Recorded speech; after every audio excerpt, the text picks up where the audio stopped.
मया चक्षुरुन्मीलितं येन तस्मै श्रीगुरवे नमः। यं ब्रह्मग्रन्थं वेदोपेदमुच्चं दैवाय मोग्रहकातर आदिभावभूत्ये तन्मयतया सर्वो विनेतुं सर्वभूतहुलिं मुनिमानतोऽस्मि। यस्वानुभावोऽध्यात्मदैवं सिद्धिदृष्टान्तमोघम् संसारिणां कर्णयां पुराणोऽत्यन्तं यदूनुभयां मुनिमुनीनां नारायणं नमस्कृत्य नरं चैव नरोत्तमं देवीं सरस्वतीं व्यासं ततो जयमुदीरयेत्। नमो महावदान्याय कृष्णप्रेमप्रदायते कृष्णाय कृष्णचैतन्यनामने गुरवे नमः। वरावेणं नरवरौकर्णया वज्रगारं विप्रत्वाशकनकसंमयीञ्चमानां गङ्गाढ्रेणो नरसुया भवनयं वृन्दारण्यं सुखधर्मणं प्राविशतो जितकेः अप्रकाञ्चनगौराङ्गी राधे वृन्दावनेश्वरि उषभांस्ये देवि प्रणमामि प्रिये।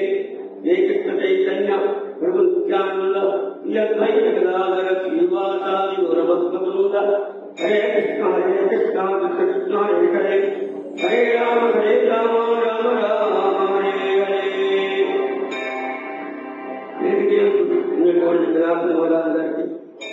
పాల్గొన్న మాస్టర్ గారికి సోదరైనటువంటి తల్లులకు తండ్రులకు అందరికీ నమస్కరించి భాగవతం యొక్క ప్రథమ శ్లోకం చెప్పారు. సత్యం పరం దేనికి సత్యం అంటే కృష్ణుడే అర్థం.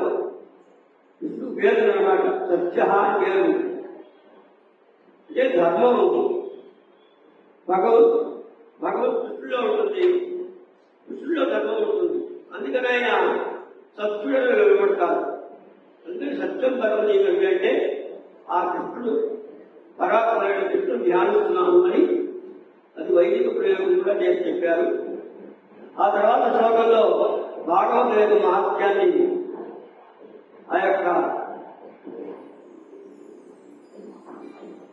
ఈ గ్రంథంలో చెప్పబడిన వ్యాసుల వారు గమనించారు. ధర్మ ప్రోచితగైలో నిర్మక్షరాణం సతం వేద్యం వాస్తవమాత్రం సుయుక్తం నిర్మత్పాకవతే మహావైతే భావనై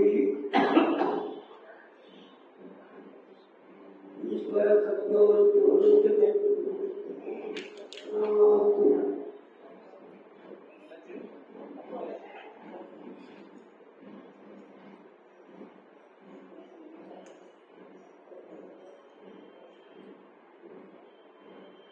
భాగవతంలో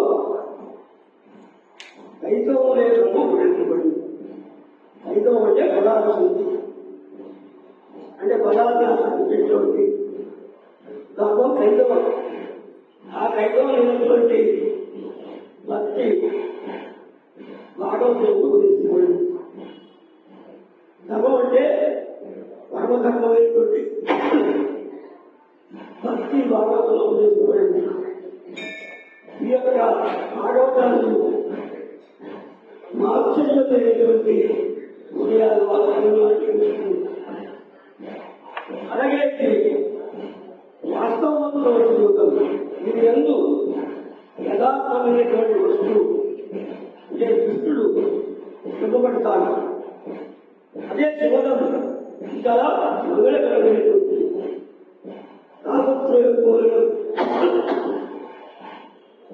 తాపత్రయాలను మూడింటిని కూడా నాశనం చేయబడుతుంది. ఆధ్యాత్మిక ఆరోగ్య ఆర్థిక తాపాన్ని పోగొట్టేటువంటి అటువంటి భాగంలో మహాముని అంటే మహాముని అంటే నారాయణుడే స్వయంగా రచించాడు శ్లోకంగా. అది బ్రహ్మగారి చెప్పారు, బ్రహ్మము నారాయణ చెప్పారు, నా బ్రహ్మ వ్యాసులు చెప్పారు. దాన్ని విపులీకరించి భాగవతం 15 శ్లోకాలుగా రచించారు. అటువంటి భాగవతం ఎవరైతే వినబోతున్నారో వాళ్ళ హృదయములందు వెంటనే భగవంతుడు కట్టివేయి పడతారంట. ఎటువంటి స్వంతం చేత మంచి సద్యోగం ఎవరైతే అంటే చక్కనటువంటి మహాత్ములు ఎవరు ఉంటారో హృదయాల్లో కట్టివేయగలుగుతారు. మహాత్ములు కాని వారు వస్తే మెల్లిమెల్లిగా కట్టేస్తారు. మహాత్ములు అయ్యే వారు వెంటనే శ్రీహరిని హృదయంలో కట్టివేస్తారు. కాబట్టి అక్కడి నుంచి హరి వెళ్ళడానికి ఎప్పుడు అవకాశం దొరకదు. అప్పుడు మేము అనేటువంటి రజ్జులతో భగవంతుడు వాళ్ళ హృదయంలో కట్టిపెడతారు. అటువంటి భాగంతో ఉండగా ఇతర ధర్మాలతో ఇతర పురాణాలతో పని ఉంది అని భాగవతం యొక్క గొప్పదనాన్ని చెప్పారు. ఇది భాగవతంలో ఆధ్యాత్మంలో కూడా పరమధర్మమైనటువంటి భక్తి ఉపదేశపడింది. అటువంటి పరమధర్మమైనటువంటి భాగవతం దాని యొక్క మార్గాన్ని 3వ శ్లోకంలో చెప్తున్నారు. నిగమ కల్పతలో వెంకం ఫలం. ఇది వేదములైనటువంటి కల్పవృక్షం యొక్క పండిన ఫలము. దాని నుంచి వేదాల నుంచి చక్కగా న్యాయం వచ్చింది. ఎక్కడికి వచ్చింది? శుక్రవారం గతంలో వచ్చింది. ఆ శుక్రవారాన్ని ప్రవచనం చేశారు. ప్రవచనం చేసి అక్కడ మనకి వినిపించాలి. నిగమ కల్పతలో వెంకం ఫలం. వేదములైనటువంటి కల్పవృక్షం నుంచి జాయగలము శ్రీమద్ భాగవతం.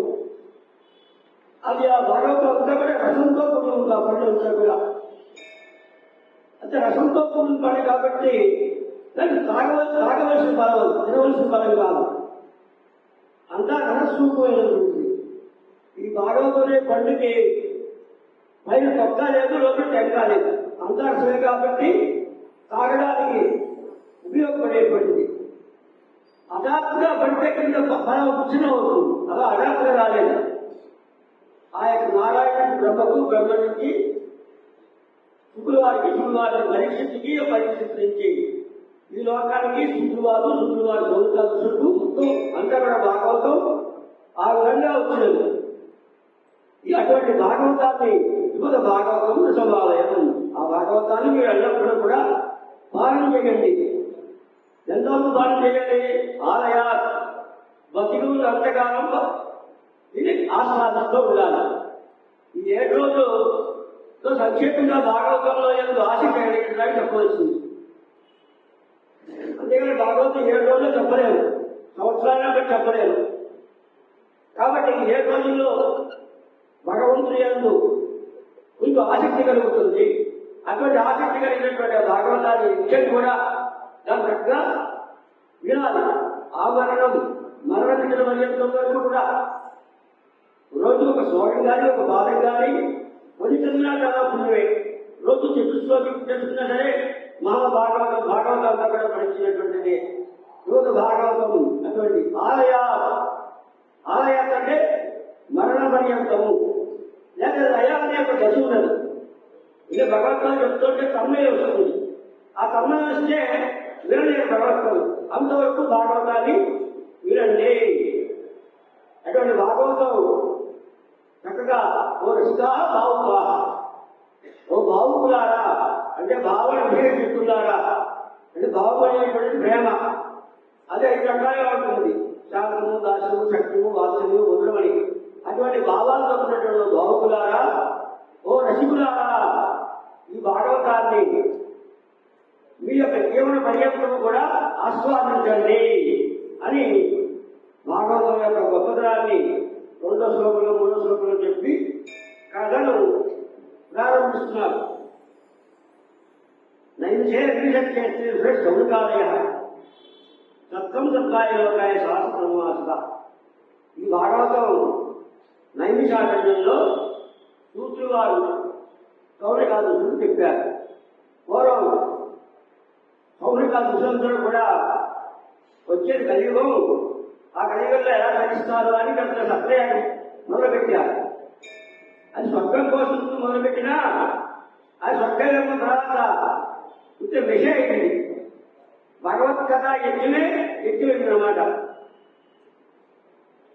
దానికేమో సూత్రులు వారు వ్యాసుని యొక్క కొడుకు, వ్యాసుల వారి యొక్క శిష్యుడు సూత్రులు వారు వేదాన్ని అందరికీ చెప్పి ఈ పురాణాలు చెప్పడానికి సూత్రుల వారికి వ్యాస భగవానుడు అందించాడు. ఆ సూత్రుల వారు శుకులు వారు చెప్పుకోవటంగా విన్నాడు. ఆ భాగవతాన్ని ఆ సూత్రుల వారు సౌనకాదులు చెప్పారు. నైమక్షేత్రం అంటే ఈ భాగవతం మేము వినాలనుకుంటున్నాం, ఓ మంచి చోటు చూపించవలసింది అని బ్రహ్మగారిని సౌనకాదులు అడిగారు. అడిగితే బ్రహ్మ అన్నాడు, మీరు కాలచక్రాన్ని పంపుతాను, దాని నది ఎక్కడ అయిపోతుందో అక్కడ మీరు భాగవతం వినండి అంటే నేను ఏం ప్రసిద్ధియతే నా చక్రవర్తి గతి ఎక్కడ అయిపోతుందో అదే నైమిషము, అదే నైమిషమైంది. నైమిషం అంటే కృష్ణువు యొక్క తాను. అటువంటి నైమక్షేత్రంలో ఈ సౌనకాదులు చక్కగా కూర్చున్నటువంటి వారే ఆ సూత్రుడు వారిని చక్కగా అడిగారు. ఓ సూత్రుడు వారిని, సూత్రుడు వారంటే ఒక బ్రాహ్మణ స్త్రీకి శత్రువు వల్ల పుట్టినటువంటి వాడు. ఇదో వివాహం అయినప్పటికీ భగవద్భక్తులు కాబట్టి మనకి యోగ్యత ఉండినవాడు కాబట్టి ఆయన బ్రహ్మ ఆయుర్దాయం ఇచ్చారు. బ్రహ్మకి ఆయుర్దాయం ఉంటుందో ఆయన భాగవతంగా చెప్పేటువంటి వారికి ఆయుర్దాయం అసలు లేకుండా సౌనకాదులు ఆయన అనుగ్రహించారు, ఇచ్చారు.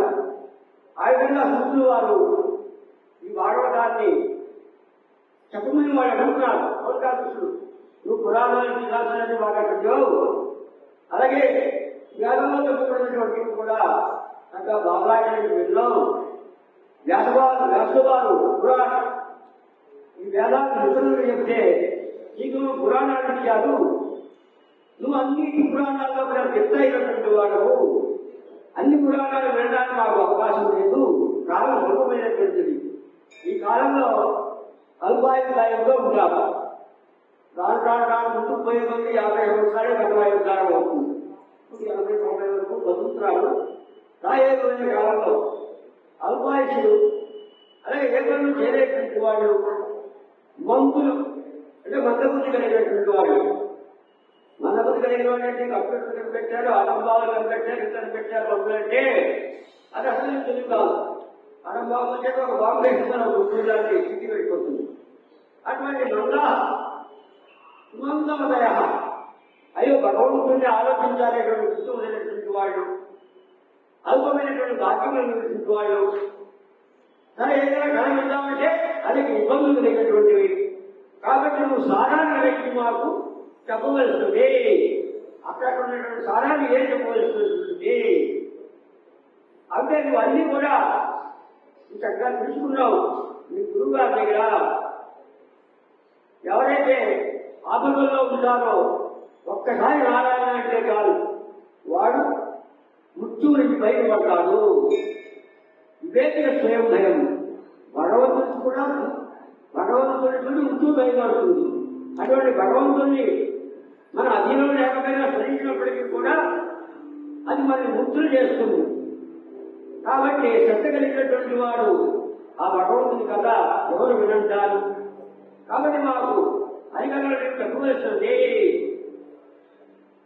అని ఈ విధంగా ఇది యొక్క హరికాలం రాబోతుంది. కాబట్టి మేము ఈ నైమిషారణ్యంలో ఏక సత్వయాగం, ఈ యాగంలోనేమో కేవలం కథాయజ్ఞమే ఇది. కాబట్టి ఈ సంసారం అనేటువంటి పెద్ద సముద్రం ఇది.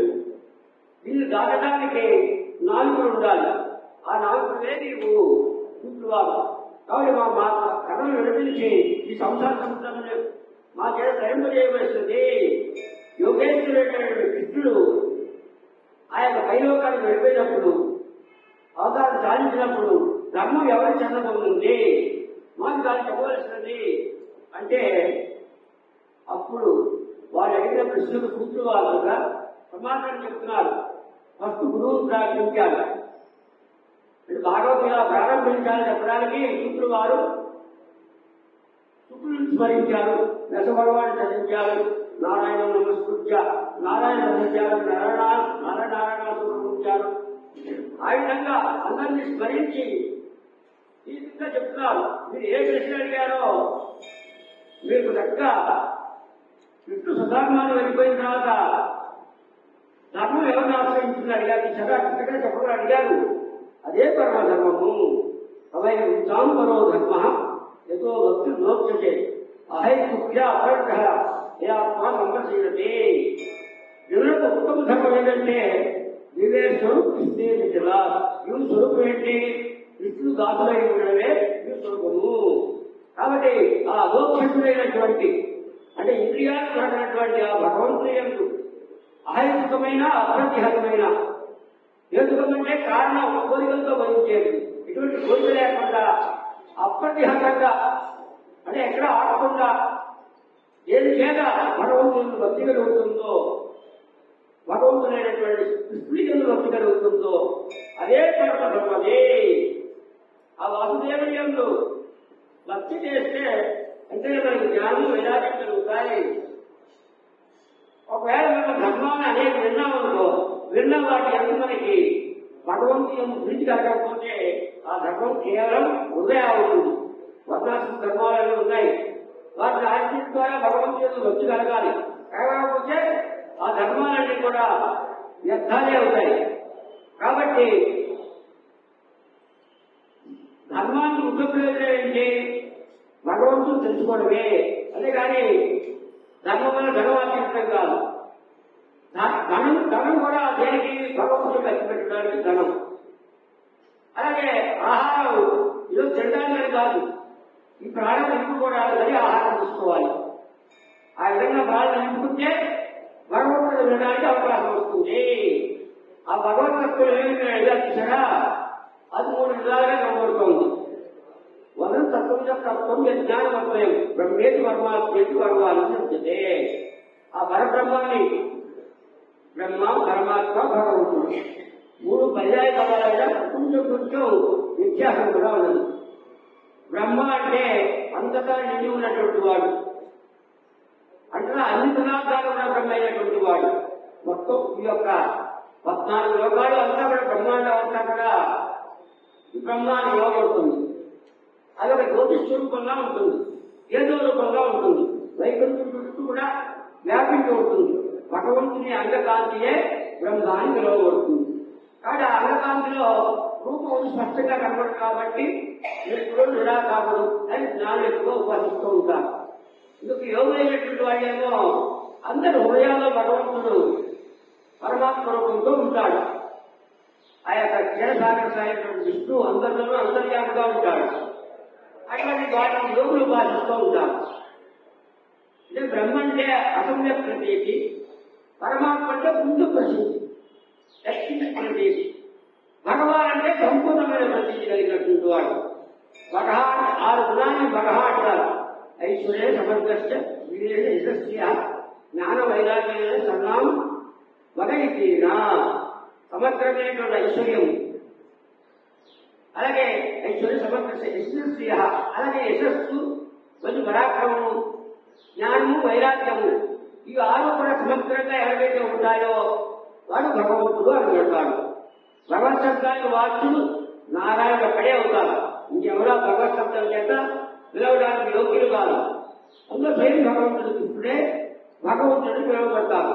అయితే భగవద్గీతాన్ని కొందరికి వాడుతూ ఉంటారు, కానీ అది ఔపచారిక ప్రయోగం. భగవాన్ పూర్వాసహ ఉంది భాగవతంలో, భగవాన్ నాగహ ఉంది అంటే కూర్చునేటటువంటి వారు అనే అర్థంలో గౌరవార్థంలో వాడతారు. ముఖ్యంగా భగవంతుని అంటే ఆ నారాయణ అంటే కృష్ణుడి భగవతత్వం పిలవడానికి అర్హమైనటువంటిది. భగవతత్వంలో భా అంటే భర్త, సంభర్త, రక్షించేవాడు, పోషించేవాడు. గా అంటే నేత, గమనిత, సష్ట, నేతలను నడిపించేవాడు, వైకుంఠాన్ని తీసుకెళ్లేటువంటి వాడు. సష్ట అంటే భక్తుల్లో గుణాలు కలిగించేటువంటి వాడు. వా అంటే ఆయన అన్నింటిలో ఉంటాడు, అన్నింటిలో వాడు ఆయన ఉంటాడు. కాబట్టి భగవా అయింది. వైదిక ఛందస్సు వల్ల అవకాశాన్ని లోపించి భగవా అయింది. అటువంటి భగవంతుడని బ్రహ్మని పరమాత్మని చెప్తూ ఉంటారు తత్వం. కాబట్టి గుర్తు చేస్తా మనం ఏదైనా వర్ణాశ్రమ ధర్మాన్ని పాటించామనుకో, దాని మీద తృప్తి ఎందుకు ముదిగలిగితే ఆ ధర్మం సార్థకమైనటువంటిది. కాబట్టి అన్నింటికంట శాస్త్ర సారం ఇదే. అది తస్మాత్ ఏకైన పడత భగవాన్ సంపుతాముని శ్లోకం చేస్తుగా ఇదే శ్లోకం 3-4 సార్లు దిగుతుంది. కాబట్టి ఒకే మనసుతోటి ఆ భగవంతుడు భక్తులకు బదైనటువంటి ఆ భక్తుడు బదైనటువంటి ఆ కృష్ణుడు ఎల్లప్పుడూ కూడా వినదగిన వాడు, కీర్తించదగిన వాడు, ధ్యానించదగిన వాడు, పూజలైనటువంటి వాడు. ముఖ్యంగా శ్రవణ కీర్తనాలతో భగవంతుడు ఎప్పుడు కూడా మనం చేయడం అనేటువంటిదే కర్మధర్మము. అది చాలా శ్రేష్టమైనటువంటిది, అదే కర్మధర్మము. కాబట్టి దాని చక్కగా భగవద్భక్తులు దాన్ని ఆచరిస్తూ ఉంటారు. భగవంతుడు ఏం చేస్తూ ఉంటారు? రోజాం పదార్థ పుణ్యశ్రవణ చేస్తున్నాం చూస్తాం. ఆ కృష్ణుడు తన కథ వింటూ ఉంటుంటే మనలో ఉండేటువంటి అబద్ధములు ఏవైతే ఉన్నాయో, అంటే భగవంతుడు చేరడానికి ఆటంకాలు ఏవైతే ఉన్నాయో ఆటంకాలన్నీ కూడా పోతాయి. అన్ని పోవు, ఇంకా కొన్ని మిగులుతాయి. ఉన్నప్పటికీ కూడా నష్టప్రాయ సమర్థలేదు. అంటే అబద్ధాలు అన్ని పోయినప్పటికీ ఒక రెండు మిగిలినప్పటికీ కూడా నిత్యం భాగవతాన్ని సేవించాలా. భాగవతం అంటే భాగవత గ్రంథం అవుతుంది, భక్తులు అని అర్థం అవుతుంది. బడా భాగవతని ఎట్లా ఉంటుందో చెప్పారు. అది భాగవతం గ్రంథమైన భాగవతం. బడా భాగవతం అంటే వైష్ణవుడు భాగవతమే. భగవంతుని భక్తుల్ని సేవిస్తూ ఉంటే మన హృదయంలో ఉండేటువంటి అబద్ధాలను తొలగిస్తే ఉత్తమ స్వరూపుడైనటువంటి ఆ భగవంతుని యొక్క భక్తి కలుగుతుంది. అని ఈ విధంగా భగవంతుడు మూడు విధాలుగా ఉంటాడు. రజోగుణం, తమోగుణం, సత్వగుణం చేత. అన్నిటికంటే సత్వగుణం శ్రేష్టమైనటువంటిది. సత్వగుణమైన కృత సత్వగుణం కలిగినటువంటి భగవంతుడు సేవించడం ఉత్తమమైనటువంటిది. అలాగే రజోగుణం కలిగినటువంటి వాడు బ్రహ్మ, తమోగుణ ప్రవృత్తి కలిగినటువంటి వాడు శివుడు. వాడిద్దరికంట కేవలం సత్తులైనటువంటి విష్ణు అవతారాలు లోకాన్ని చేసి కలిగిస్తూ ఉంటాయి. అని ఈ విధంగా భగవంతుని యొక్క అవతారాలు వర్ణించారు. ఆ అవతారాలన్నీ 22 అవతారాలను కూడా వివరించారు. అందులో అన్ని అవతారాలు చెప్పిన తర్వాత 22 అవతారాలు చెప్పారు. అవతారాల్లో కృష్ణుడు కూడా అవతారంగా చెప్పారు కృష్ణుడు వారు. ఆ తర్వాత మళ్ళీ ఆలోచించారు, నేను పొరపాటు చేశాను, కృష్ణ అవతారంగానే చెప్పాను కానీ ఇంకా ఏమైనా ఉన్నదా అని ఆలోచించి ఆయన ఏం చెప్పారు? విష్ణు భగవాన్ స్వయం ఇంకా వ్యాపరంలోకం గుణయంతి వివేయిదే ఏతే కాంత కళాపుంస విష్ణు భగవాన్ స్వయం ఏతే కాంత కళాపుంస విష్ణు భగవాన్ స్వయం అని ఈ కనబడేటువంటి అవతారాలన్నీ కూడా ఆ క్షీరసముద్రంలో చదివేటువంటి విష్ణు యొక్క కొన్ని అవతారంలో కొన్ని కళలో అవుతూ ఉంటాయి. విష్ణు భగవాన్ స్వయం, విష్ణుడు పరబ్రహ్మ, ఈశ్వర పరమకృష్ణ, సచ్చిదానంద విగ్రహ, అనాది రాజగోవింద, సర్వకారణ కారణం. పరమ ఈశ్వరుడు అందరికీ ప్రభు ఆయనే, అంతకంటే ఎవరు లేదు. సచ్చిదానంద విగ్రహుడు అనాది, ఆయన కంటూ ఆది లేదు, అందరికీ ఆయనే సర్వకారణ కారణుడు. అటువంటి ఆ కృష్ణుడే దేవాది దేవుడు అని చెప్పబడింది. ఇక్కడ ఈ శ్లోకమే వ్యాకరణంలో కొన్ని పరిభాషా సూత్రాలు ఉన్నాయి. అది ఒకే చోటుంది కానీ శాస్త్రాన్నింటినీ కూడా నియమిస్తుంది. ఈ అవతారాలు అధ్యాయంలో సూత్రం లాంటిది. అక్కడే శైలిలో ఒకసారి చెప్తారు కృష్ణ భగవాన్ చేయమని. దీని ప్రకారమే మిగతా చోట్ల వాటి అన్వయించాలి. అంతేకాని వాటి బట్టి ఇక్కడ అన్వయం కాదు. కృష్ణావతారం చెబుతూ తత్వాంశైన అవతీర్ణశ్చ కృష్ణోద్రియాన్ని సంసనహాని తత్వస్థలో ఉంది. ఆ యుగపురంలో అంశంతో కూడినటువంటి ఆ కృష్ణ మాకు తక్కువ ఉంది. ఇక్కడ అంశైన అంటే బలరాముడు అని అర్థం. అంశేనావతీర్ణశ్చ బలరాములతో పుట్టినటువంటి కృష్ణ కథ మాకు చెప్పండి. లేకపోతే భగవద్గీత అంశేన అదయండి, భగవద్గీత అంశంగా చెప్పండి, పూర్తిగా ఎవరు చెప్పలేదు అని దీన్ని బట్టి దాన్ని అన్వయించాలి. కృష్ణ భగవాన్ ఒకసారి చూపడుతుంది, మొత్తం శాస్త్రాన్ని కూడా సాధిస్తూ ఉంటుంది. విధంగా అవతారాన్ని చెప్పిన తర్వాత ఒకసారి ఆ యొక్క శూన్యకుడు ఆ దీర్ఘత్రయాన్ని జరుగుతున్నది కదా, కత్రయాన్ని జరుగుతుంటే ఆ శూన్యకుడు వారిని అడిగి ప్రశ్నించాడు, ఓ సుఖాలను చాలా కాలం బతకాలి, ఎందుకంటే నువ్వు బతుకుంటే మాకు పుణ్యమైనటువంటి భగవద్గీత చెబుతావు. అసలు ఈ భాగవతాన్ని ఎప్పుడు వివరించలేదు, ఎవరు చెప్పారు, ఎవరికి ప్రేరణ చేత ఆ భగవంతుడు అయినటువంటి వ్యాసుడిని రచించాడు. ఆయన పుత్రుడు వ్యాసుడు పుత్రుడు చాలా నువ్వు కలుపుకుంటూ ఉంటాడు. ఆయన ఎవరికి కలబడడు, ఆత్మానమై ఉంటాడు. అటువంటి శుకులు ఒకసారి కృష్ణుడు శుకులు వారు తల్లిగర్భంలో 16 ఏళ్ళు ఉన్నాడు. ఈ యొక్క ఉంటే ఆ యొక్క రాష్ట్రీయ భార్య పేరుతో గీతికాదేవి అమర్నాథం ఉంది. అక్కడ శివుడు పార్వతీదేవికి భాగవతాన్ని చెప్తూ ఉన్నాడు. కొంతసేపటికి పార్వతీదేవి ఎదురొచ్చింది. అయినా ఎవరో ఊరుకొడుతున్నారు, మన కలగించినారు. శివుడు గమనించాడు. కొంచెం చాలా సేపటి తర్వాత వాళ్ళు ఎదురవుతున్నా ఎవరెవరు ఊరు అంటున్నారని ఒక బాగా చూశాడు. ఆయన అది పరిగెత్తుకుంటూ వచ్చి వీటికాదేవి యొక్క ముఖంలో లోపలికి వెళ్ళిపోయింది. వెళ్ళిపోతే అక్కడే వెళ్తూ ఉన్నాడు శుక్రుడు వారు. ఆ సుఖం అంటే సుఖపక్షాలు శుక్రుడు వారు. అప్పుడు వ్యాసులు అన్నాడు, ఎందుకే తల్లిని కష్టపెట్టుకో, నువ్వు బయటికి రావాల్సింది అంటే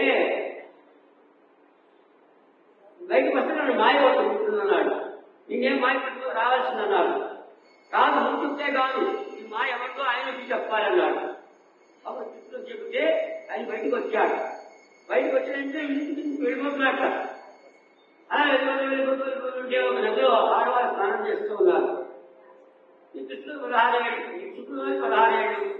దీన్ని చూసి వాడు బట్టలు సర్దుకున్నాక తర్వాత వ్యాసులు వారు వెనక్కి వెళ్ళారు. వెనక్కి వస్తే ఆయన నుంచి వాళ్ళు బట్టలు కట్టుకోవడం మొదలుపెట్టారు. అప్పుడు అడిగాక ఎందుకు ఇలా చేస్తున్నారంటే అందుకే అన్నారు వాళ్ళు. అంటే నీకు పురుషుడు స్త్రీ అనే భేదం నీకు తెలుసు, ఆయనకు అదే తెలియదు. అటువంటి గొప్పవాడైనటువంటి శుక్రవారు పరీక్షిత్ మహారాజుకి కథ ఎలా చెప్పారు, మాకు చెప్పవలసినది ఆ యొక్క అభిమన్యుడు లేనటువంటి ఆ పరీక్షిత్ మహారాజు పర మహాత్ముడు. ఆయన ఈ కథని ఎలా విన్నారు, ఏ కారణం చేత ఆయన రాజ్యములంతా వదిలిపెట్టి భగవంతుడు ప్రదర్శించినది అంటే దాని సమాధానంగా పూర్తిగా చెప్తున్నారు. ద్వాపరయుగంలో కృష్ణస్వరూపాన్ని అవతరించినటువంటి వాడే ఆయన పరాశరుడికి ఇసుకులుగా సత్యవతికి ఇద్దరికి వారి సమర్పించారు. ఎవరు? వ్యాసుల వారు. ఆయన ఒకసారి సంస్కృతిలో కూర్చున్నటువంటి వాడే అని ఆలోచిస్తూ ఉన్నాడు. నేను అన్ని బాగా చేశాను, అన్ని రచించాను, అదే వేదాలు 4గా విభజించాను. వేదం ఒకే రాశిగా ఉంటే సామవేదము, ఋగ్వేదము, యజుర్వేదము, అధర్వవేదంగా విభజించాను. అలాగే తర్వాత పంచమ వేదం అనేటువంటి మహాభారతాన్ని రచించాను. అంటే శ్రీ సూత్ర జీవంతునాం శ్రీకూర్చ కర్మశ్రేష్ఠ మూఢానాం దేవ విద్యేసి భాగవాక్యాలు ఉపయాస. ఈ సూత్ర ద్విజులకు, స్త్రీలకు, అలాగే సూత్రులకు, ద్విజులంటే ఉపనయన సంస్కారం లేనటువంటి బ్రాహ్మణులకు, వేదములకు అధికారం లేదు. మరి వాళ్ళు కూడా వేదవంతం తెలుసుకోవాలి కదా ఎలా అని అందరూ మహాభారతాన్ని రచించారు. రక్త ఇతిహాస మహాభారతం 1,15,000 శ్లోకాలతో కూడింది. అందులో అన్ని ధర్మాలు యొక్క నిరూపబడ్డాయి. సామాన్య ధర్మం, మొత్తం ధర్మం, అన్ని ధర్మాలు నిరూపబడ్డాయి. అందులో ఆయుర్వేదాలుగా భగవద్గీత, విష్ణుశాస్త్రం ఉన్నాయి. అటువంటి వాసుదేవుని యొక్క కీర్తించేటువంటి అటువంటి పరిపూర్ణమైనటువంటి మహాభారతాలు రచించాను. అలాగే బ్రహ్మసూత్రాలు రచించాను. చాలా తపస్సు చేశాను. ఎందుకో కానీ నా మనస్సు సంతోషంగా లేదు. నేను భగవద్గీతను వదిలించలేదేమో. నేను ఎక్కువ ధర్మాన్ని అభివృద్ధి చెప్పాను కానీ భారతాభయంతో భగవద్గీత ప్రాధాన్యం కాకుండా ధర్మాలకు ప్రాముఖ్యంగా చెప్పాడు. ఈ ధర్మం చేయడానికి అర్థకామాలు సిద్ధిస్తాయి అని వ్యాసులు వారు చేతులు పైగా చెప్పారట. 2 చేతులు కూడా ఓర్తబాబు విరమ్యేక నాకు అస్తిత్వమే ధర్మాదస్తిత్వ కాలమధ్య కుతూ నా చేపట్టే ఓర్తబాబు నేను చేతులు పైకెత్తి గట్టిగా అరుస్తున్నాను. ధర్మం చేయడం వేరు, దానివల్ల అర్థము కాము సిద్ధిస్తాయి. అందుకని ఎప్పుడు అలా వినండి. ధర్మపత్ని ఉదాహరణ చేసుకుంటే అర్థము సిద్ధిస్తుంది, సంతానం డబ్బు అవి వస్తాయి, కాము సిద్ధిస్తుంది. అలాగే ధర్మాన్ని సేవిస్తే అప్పటికప్పుడు అవే వస్తాయని చెప్తున్నాను. ఆ విధంగా నేను తెలుగు చూపించాను. కానీ భాగవతంలో నేను చెప్పుకున్నాను, అవి నేను చెప్పినది లోటై ఉంటుంది అని ఈ విధంగా కొంచెం వ్యాఖ్యపడి ఉన్న సమయంలో ఆయన ఆశ్రమానికి నాథుల వారు వచ్చారు. వస్తే వ్యాసుల వారిని అడిగారు. ఆయన పూజించారు నాథుల వారిని అశ్వభాజాల చేత అర్థం చేత. ఆ తర్వాత అడిగారు. వ్యాసుల వారి ముఖం కొంచెం ఆయన విచారంగా ఉన్నాడు, కనిపెట్టారు. ఆయన ఎన్ని మహాత్మాలు కదా, వేదాలు రచించావు, వేదాలు ప్రమాణం చేసావు, 18 ప్రాణాలు రచించావు, బ్రహ్మసూత్రం రచించావు, అయితే బ్రహ్మను ధ్యానించావు, తపస్సు చేసావు, అయినా నువ్వేదో కష్టపడుతున్నట్టున్నావే అంటే అవును నిజమే, మీరు అడిగినప్పటికీ నాకు మనసు సంతోషంగా లేదు. ఆ కారణం లేదు, మీరే చెప్పవలసింది అని నాలుగు వాళ్ళు అడిగితే అప్పుడు ఆయన చెప్తున్నాడు, నువ్వు చక్కగా భగవత అభిప్రాయంతో భగవతోబలం ఏదే వాతో సృష్టిచేత అన్యే దర్శనం కిలం. నువ్వు అన్నీ చెప్పావు కానీ భగవత్ కథను విస్తారంగా, భగవంతుని యొక్క కీర్తిని విస్తారంగా వర్ణించలేదు నీవు. నామ మహర్షి భగవంతుడు గొప్ప కీర్తి కలిగినటువంటి వాడు. ఆ కీర్తి పురాణాలు అవన్నీ కూడా ఆ భగవంతుని యశస్సు నువ్వు అంతగా అంతగా చెప్పలేదు. దాని చేతనే ఆత్మ ప్రసన్నం అవుతుంది. అది లేకపోతే అంత జలమే అవుతుంది, అంటే అది మలినమైందే అవుతుంది.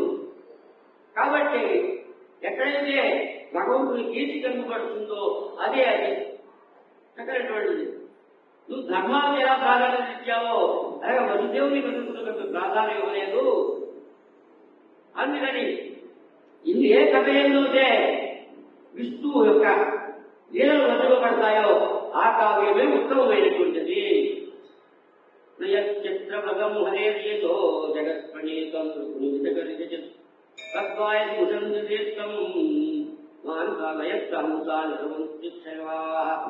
ఏ కావ్యంలో చిత్రమైన పదాలు చక్కగా అన్నీ ఉంటాయి, ఉంటే అన్ని బాగుంటాయి. కానీ అందులో అలంకారాలు చక్కగా, శబ్దాలంకారాలు, అర్థాలంకారాలు చక్కగా కావ్యం రచించిన ఆ కావ్యంలో భగవత్ చరిత్రం లేదనుకో అది కావ్యం తిరిగేటువంటి ఒక మురికి గుడ్డలా ఉంటుంది. కాబట్టి హరినామస్సు చేసేటువంటి కావ్యమే ఇక మానసరోవరంగా శోభిస్తుంది. అక్కడ అంశాలు సంచరిస్తూ ఉంటాయి. అటువంటి హరికథ లేనటువంటి దాంట్లో మరి శబ్దోబద్ధంగా రమణీయంగా ఉన్నప్పటికీ కూడా అది మురికి గుడ్డ లాంటిది. అపశబ్దాలతో కూడినప్పటికీ హరిశబ్దమే బాబాలు తొలగిస్తుంది. కృష్ణ కృష్ణ అంత అనలేకపోయినా కృష్ణ కృష్ణ అన్నా, కన్నయ్య అన్నా, అతలో అన్నా కృష్ణగా అందరినీ పునీతం చేస్తుంది. నువ్వు చాలా అమోఘమైన వృత్తి కలిగినటువంటి వాడవు. కాబట్టి నీ సమాధి చేత ఒక్కసారి దర్శించి భాగవతాన్ని చెప్పవలసింది. అలా కాకుండా ఏం చేసినా సరే నీ మనసు గుర్తుపడదు. ఏ విధంగా సముద్రంలో నావు ఏమైపోతుందో అలా అవుతుంది. అలాగే యత్వాసు ధర్మం చరణాముగం హరే భజన్ అభక్తో తద్దేశది గోవాపత్ర మౌసల్యం హిమాలతో అద్వతాం గర్భగా. అంటే తన ధర్మాలను వదిలిపెట్టి, అంటే వన ధర్మాలు, ఆశ్రమ ధర్మాలను వదిలిపెట్టి ఆ భగవంతుడు భజిస్తూ ఉన్నాడు. కానీ భజిస్తూ ఉన్నటువంటి వాడు పదే పడిపోయినా, మరణించినా, లేకపోతే ఏదో దుష్టాంగం చేత దుష్టములాగా వచ్చిన వాడు పట్టుకైనా సరే వాడికి ఏమైనా అమంగళం కలుగుతున్నా అంటే ఏమీ అమంగళం కలగదు.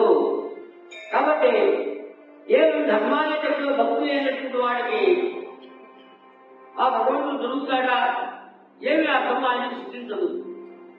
కాబట్టి ఎవరైతే అన్ని ధర్మాలు ఏమిటి భగవంతుడు గ్రహించుకోవచ్చు పడిపోయినా తర్వాత జన్మకాన్ని కంటిన్యూ చేస్తాడు. లేక భక్తుడైనా సరే తర్వాత జన్మలైనా భక్తుడు అవుతాడు.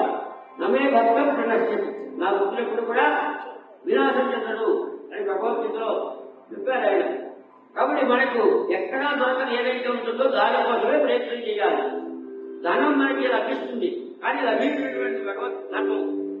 కాబట్టి ఆ విధంగా ఏదైతే లభించదో దాన్ని చేయాలి. కాబట్టి మనం ఏం చేసినా,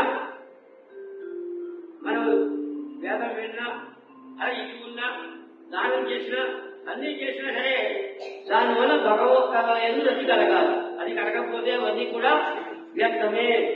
నేను పూర్వజన్మలో ఒక దాసి దాని యొక్క కూతుర్ని కొడుకుని ఆయన కుటుంబం దగ్గర మా తల్లి పనిచేస్తూ ఉంది. నేను కూడా అక్కడ ఉండేవాడిని. అప్పుడు వర్షాకాలంలో సాధువులందరూ కూడా చాతుర్మాస్యం కోసమని సమావేశమయ్యారు. నేను కూడా అప్పుడు ఆటలాడడానికి మానేసి వాళ్ళని సేవిస్తూ ఉండేటువంటి వాడిని. ఒకరోజు వాళ్ళు నాకు వాళ్ళ తల్లిదండ్రులు ఉచిస్తాన్ని పెట్టారు. దాని మీద నా మనసు నిర్మలమైంది. అలా వాళ్ళు సేవిస్తూ ఉంటుంటే వాళ్ళు వెళ్ళిపోయే ముందు నాకు దివ్యమైన తత్వాన్ని ఉపదేశించి వెళ్ళిపోయారు. అలాగే మా తల్లి ఆ కర్మను చేస్తూ ఉన్నది. ఒకసారి ఆవుపాలు పెట్టడానికి వెళ్ళి తత్వం మీద చనిపోయింది. అప్పుడు ఎంతతో బంధం వదలని నేను ఆయన వదిలిపెట్టేసి అలా వచ్చేస్తూ అరణ్యాలు, గ్రాణాలు, గ్రంథాలు అన్ని దాటిపోతూ ఉంటే ఆ భగవంతుని చింతిస్తూ అలా పెద్ద అరణ్యానికి వెళ్ళారు. అరణ్యంలో ఒక్కసారి భగవంతుడు దర్శనమిచ్చారు. మళ్ళీ రెండోసారి దర్శనం పోతే అడ్డు ప్రయత్నించిన భగవంతుడు కనబడలేక అప్పుడు ఆకాశవాణి చెప్పిందా, ఇది నిర్మల అభివృద్ధి అపకరణాలు మనస్సు, అందుచేత ఒకసారి దర్శనం ఇచ్చారు. ఆ దర్శనం మనసు శుద్ధి అవుతుంది. దాని చేత నువ్వు ఈ ప్రణవం అయిన తర్వాత ఈ లోకాలన్నీ కూడా బ్రహ్మ కూడా ఆయన వండేట్టు కూడా పూర్తయిపోయిన తర్వాత అంత ప్రపంచం అంతా అయిపోయిన తర్వాత అప్పుడు బ్రహ్మకు నువ్వు మాటపుత్రులై జన్మిస్తావు, వాసుడు అవుతావు అని అంతా భగవంతుడు నాకు ఎప్పుడు దిగే భగవద్వాసుడే ఇలా వర్తిస్తున్నారు. ఈ నాలుగు సత్పురుషుల యొక్క అనుగ్రహాన్ని నిగ్రహాన్ని కూడా ఒకసారి గురిగాడు. ఈ నాలుగు పూర్వజన్మలో తుంగురుడు అనేటువంటి గంధర్వుడైంది. ఈ సూతుడుగా పుట్టకముందు తుంగురుడు అనేటువంటి ఓ గంధర్వుడు బ్రహ్మగారు సంగీతాచార్యని ఏర్పాటు చేశారు. నిద్ర తగ్గేది అక్కడ భగవద్గీతను గానం చేయడానికి. ఈ తుంగురు వారేమో తన పరివారంతో తన పిల్లలతో వాళ్ళు కూడా వెళ్ళారు. అక్కడ హరికథ కోసం ఏర్పాటు చేశారని. కానీ మీరు వెళ్ళి మామూలు థియేటర్ అవి వాడారు. కాబట్టి వాళ్ళు కాబట్టి నువ్వు సూతులు కాక అని చెప్పించారు. అది నిగ్రహాలే అయ్యాడు. ఏదైనా మహాత్ముల సాంగత్యం అక్కడ కూడా కొంచెం జరిగింది కాబట్టి ఆయన రాజపుత్రులైన సరే భగవంతుని యందు గతి కలిగినది. ఆ విధంగా తర్వాత జన్మలో ఆయన నేను ఈ విధంగా నేను ఆ యొక్క శుద్ధి యొక్క మళ్లీ శుద్ధి చేసేటప్పుడు ఆ యొక్క బ్రహ్మకు 10 మంది కుమారులు అడిగారు. అంటే మధ్యాహ్నం చెప్తామని ఆ 10 మందిలో 4 వడి నుంచి పుట్టాడనమాట. బ్రహ్మాసక్తుడు నారదు. నారం దదాతీతి నారద. నారం అంటే జ్ఞానాన్ని దదాతి ఇస్తాడు కాబట్టి నారద. నారం అంటే అజ్ఞానం అర్థం, దాన్ని ఖండించి వేస్తాడు కాబట్టి నారదుడు. అందరికీ ఇన్స్పిరేషన్ నారదుడే. వ్యాసుల వారు కానీ, దుమ్ములు కానీ, ప్రహ్లాదు కానీ ఈ కథాచులంతా అంతా నారదు యొక్క ఆయన మహాత్యాన్ని వేరే ఉన్నది. దాన్ని వాయించుకుంటూ గుళ్ళో గారు సంచరిస్తూ ఉంటారు. ఆ విధంగా ఆయన చెప్పారు. చెప్పిన తర్వాత ఆ తర్వాత వ్యాసుల వారు ఏం చేశారు, ఆయన ఆధ్యాత్మించారు కదా, నీ కథను చక్కగా ఆలోచించి ఈ 4 శ్లోకాలతో చెప్పిన భాగవతాన్ని నువ్వు ఉగ్రంగా రచించవలసింది. అంతకుముందు కూడా 18 శ్లోకాల భాగవతం ఉంది. దాంట్లో అవతార కథలు సంక్షేపంగా ఉన్నాయి. దాన్ని తిరగరాశారన్నమాట వ్యాసుల వారు. ఎవరు ఉద్దేశించాక శుక్రులు వారు వ్యాసులు గారి ఉపదేశం చేత, నాకు ఉపదేశం చేత తిరిగి భగవద్గీతను పూర్తి రాశారు. అది 18 పురాణాలు మరి భాగవతం కూడా ఉంది కదా. అప్పుడు ఆయన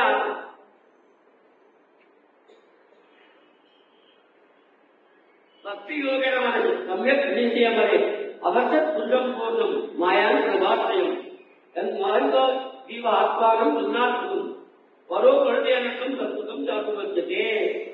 ఆ యొక్క వ్యాసవాదు భక్తి యోగం చేత మనసు చాలా నిర్మలమైన తర్వాత అప్పుడు అవశ్య పురుషం పూర్ణం పూర్ణుడైన పురుషుడు అంటే కృష్ణ భగవానుడి దర్శనం పొందారు. ఆయన వెనకాలే మాయ కూడా మొదలుతారు. ఆ మాయ చేత జీవుడు సిద్ధునాత్ముడు నేను అనుకుంటూ ఉంటారు. నేను సత్వరస్తము కలిగినటువంటి వాడని. ఆయన దీనికంటే వ్యతిరేకుడే. ఆయన కృష్ణాత్ముడు కాదు, దత్తాంత స్వరూపుడు. అయినప్పటికీ కూడా భగవన్ మాయ వల్ల నేను ఎల్లప్పుడూ కూడా నేను కృష్ణాత్ముడిని అనుకుంటూ ఉంటాట. దానికైతే ఏమవుతుంది, ఇది జడమైన శరీరం అనుకుంటాను, శరీరాన్ని గురించి వాడు లాభాలు అనుకుంటాను. దానివల్ల ఈ సంసారం ఏర్పడుతుంది.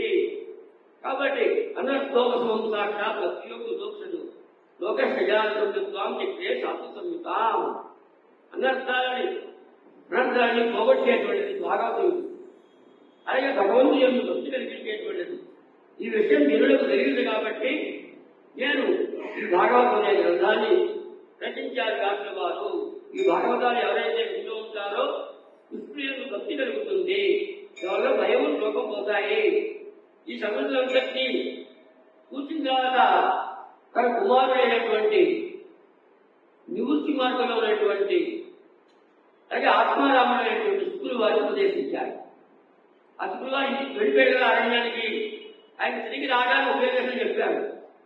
కొందరు వేటగాళ్ళు ఉన్నారు, మీకు సుఖాలు బాగా దొరకడానికి 4 మంత్రాలు చెప్తాను, మీరు చెప్పండి అరణ్యానికి పోతే శుక్రుడు వెనక్కి వస్తాడు అని. అప్పుడు ఆయన 4 శ్లోకాలు భాగవతంలో భగవంతుని పొందుతూ ఉన్నటువంటి వరాహేళకు అని ఆ విధంగా అహోపతీయం కనకాల కూటముని కుంతీదేవి అదే కూతుల యొక్క గతి అంటే దయాలను మనం 4 శ్లోకాలు చెబితే వాళ్ళు గట్టిగా ఆ అరణ్యానికి ఎలా శ్లోకాలు చదివారు. దానిచేత ఆకృష్టుడై ఎక్కడ వచ్చే మీ శ్లోకం ఎవరు చెప్తారు ఏంటంటే మీ తండ్రి గారు చెప్పారంటే తల్లి దగ్గరికి వచ్చి ఈ యొక్క భాగవతంతో కూడా అధ్యయనం చేశారు. అదే నిగుడు ప్రముఖులను ఉపాసించేవాడు కదా. ఎలాగా ఈ భాగవతం ఉన్నారంటే ఆత్మారామస్తుమయ నిర్గుణ్యోక్యం ఆత్మారామస్తుమయ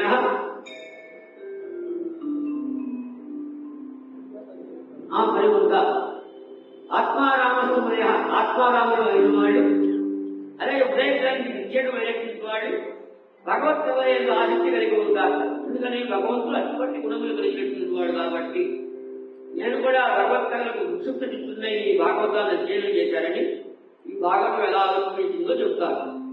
ఆ భాగవతమే విష్ణు అవతారం దాని తర్వాత భాగవతం రూపంగా విష్ణు అవతరించాడు. కృష్ణ సుధర్మతే ధర్మ జ్ఞానాది విషయం ఆ జ్ఞానంతో వెళ్ళిపోతే అంగచక్షులైనటువంటి వాళ్ళకి అద్భుతమైన శివుడు అనే భాగవతం ఉదయించినది. అంటే భాగవతం యొక్క కృష్ణుడు స్వయంగా తెచ్చవేసి ఉన్నాడు. ఇప్పటికీ భాగవతానికి తేడా లేదు. నిజంగా భాగవత ఆవిర్భావం కదా నాకు అంతవరకు అది